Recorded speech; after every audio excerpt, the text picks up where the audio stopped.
अस्सलामुअलैकुम friends, this is Mohammad Waqas और आज हम लोग डिस्कस करेंगे कि ऑनलाइन आर्बिट्राज क्या होता है। जो तीन तरीके हम लोग डिस्कस कर चुके हैं उन तीनों में नंबर थर्ड ऑनलाइन आर्बिट्राज। इससे पहले हम लोग दो प्राइवेट लेवल और होलसेल एफबीए डिस्कस कर चुके हैं कि उसका थोड़ा सा स्टार्टिंग ओवरव्यू मैं आपको दे चुका हूँ कि वो क्या होते हैं। और आज हम लोग जो डिस्कस करने के लिए जा रहे हैं वो है online arbitrage. What is online arbitrage? Friends, अगर आप लोगों ने मेरे चैनल को अब तक सब्सक्राइब नहीं किया है तो प्लीज़ मेरे चैनल को सब्सक्राइब कर दीजिए ताकि मेरी हर नई आने वाली वीडियो आप तक आसानी से पहुँचे। ऑनलाइन आर्बिट्राज बेसिकली सबसे कम इन्वेस्टमेंट के साथ शुरू किया जाने वाला एक बिज़नेस मॉड्यूल होता है।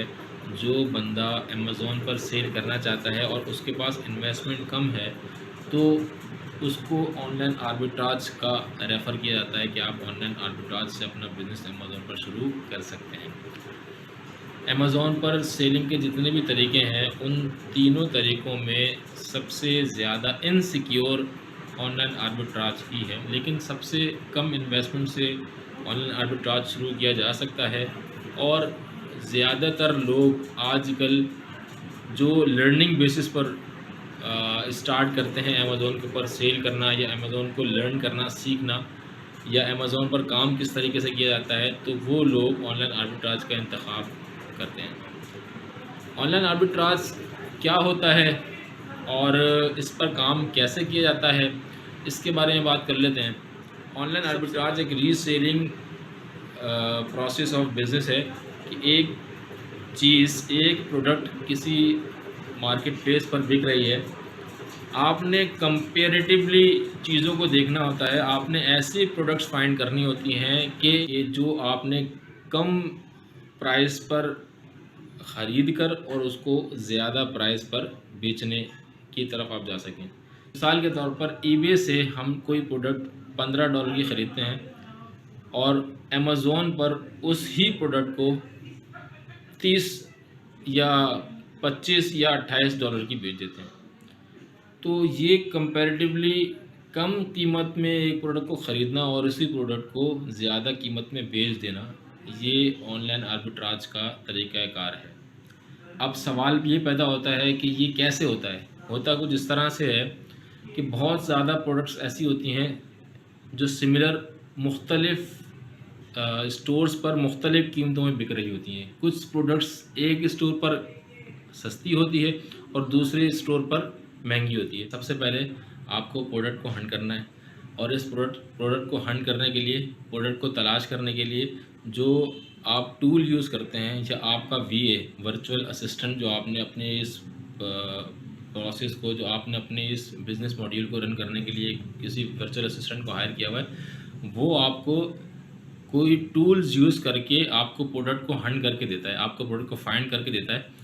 और उन टूल्स में से एक सबसे मेन टूल का भी मैं तज़किरा कर दूँ ताकि आप लोगों को उसका भी आइडिया हो जाए। कीपा टूल यूज़ करके उस प्रोडक्ट को फाइंड किया जाता है और वो प्रोडक्ट फिर आप परचेज़ करते हैं। जहाँ से सोर्सिंग करने के बाद पहले आप प्रोडक्ट की हंटिंग करते हैं, फिर आप प्रोडक्ट की सोर्सिंग करते हैं। प्रोडक्ट की हंटिंग जब फाइनल हो जाती है उसके बाद आप प्रोडक्ट की सोर्सिंग की तरफ जाते हैं। प्रोडक्ट की सोर्सिंग का मतलब ये होता है कि आपने उस प्रोडक्ट को कहाँ से ख़रीदना है। आप उस प्रोडक्ट को पर्टिकुलर जगह से या डिपार्टमेंट या फिर स्टोर से ख़रीदते हैं और उसको प्रेप सेंटर में पहुंचवा देते हैं। इस ऑनलाइन आर्बिट्राज के प्रोसेस में एक सबसे ज़रूरी किरदार प्रेप सेंटर का होता है। अब आपके लिए ये भी जानना ज़रूरी होगा कि प्रेप सेंटर क्या होता है। प्रेप सेंटर एक ऐसी सर्विस प्रोविज़न डिपार्टमेंट होता है, एक ऐसा सर्विस प्रोवाइडर होता है कि जो आप पाकिस्तान में रहते हुए उसको अमेरिका में यूज़ कर रहे होते हैं। आप यहाँ से कॉन्टैक्ट करते हैं प्रेप सेंटर वाले से जो अमेरिका में मौजूद होता है। आप उससे कहते हैं कि हमारी ये प्रोडक्ट आप तक पहुँचेगी, आप उस प्रोडक्ट को जो है अमेज़ॉन वेयरहाउस पहुँचा दीजिएगा। वो अपने कोई चार्जेस लेता है और आपकी प्रोडक्ट जो आपने दूसरे सुपर स्टोर से परचेज़ की होती है, दूसरे रिटेलर से परचेज़ की होती है, वो आपकी प्रोडक्ट प्रेप सेंटर वाला लेकर उसकी पैकिंग चेंज करके और उसको सिंपल एक टैग लगाकर और वो उसके ऊपर लेबल लगाकर अमेज़ॉन के वेयरहाउस पर पहुंचा देता है। आपके पास से जो प्रोडक्ट अमेज़ॉन के वेयरहाउस पर पहुंचे वो किसी एक ख़ास डिपार्टमेंटल स्टोर या किसी एक ख़ास स्टोर की पैकिंग में नहीं जानी चाहिए। सिंपल आपके एसक्यूज़, सिंपल आपके एफएनएसक्यूज़ प्रोडक्ट लेबल उसके ऊपर लगकर अमेज़न के वेयरहाउस जानी चाहिए, और वो अमेज़न के वेयरहाउस में पहुंचने के बाद आपके एसक्यूज़ पर आपके नाम पर अमेज़न वेयरहाउस में स्टोर कर ली जाती है।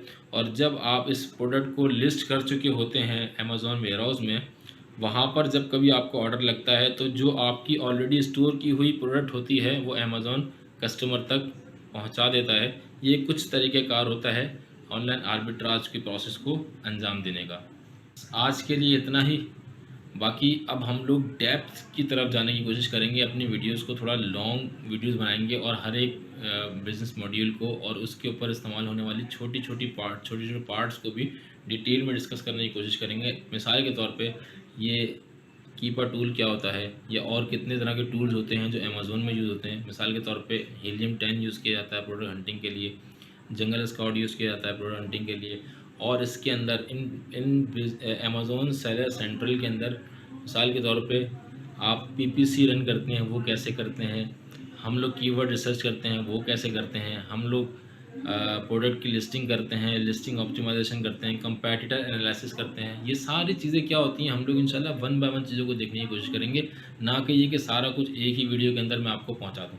तो वीडियोस अब आने वाली वीडियोस शायद कंपैरेटिवली इंक्रीज़ होंगी, लाइन डिटेल में टाइम ड्यूरेशन में थोड़ी ज़्यादा होंगी। मुझे आपका ताउन दरकार है ताकि मैं आपको सारी चीज़ों को क्लियरली मैसेज पहुंचा सकूं। Thank you very much. आपकी सपोर्ट का, आपकी लाइकिंग का बहुत ज़्यादा शुक्रिया कि आप लोग मेरी वीडियोस को बहुत पसंद कर रहे हैं, बहुत ज़्यादा शेयर कर रहे हैं। मिलते हैं अगले वीडियो में एक नए टॉपिक के साथ। उस वक्त तक के लिए अपना बहुत ज़्यादा ख्याल रखिएगा और दुआ में याद रखिएगा। Thank you very much. अल्लाह हाफ़िज़।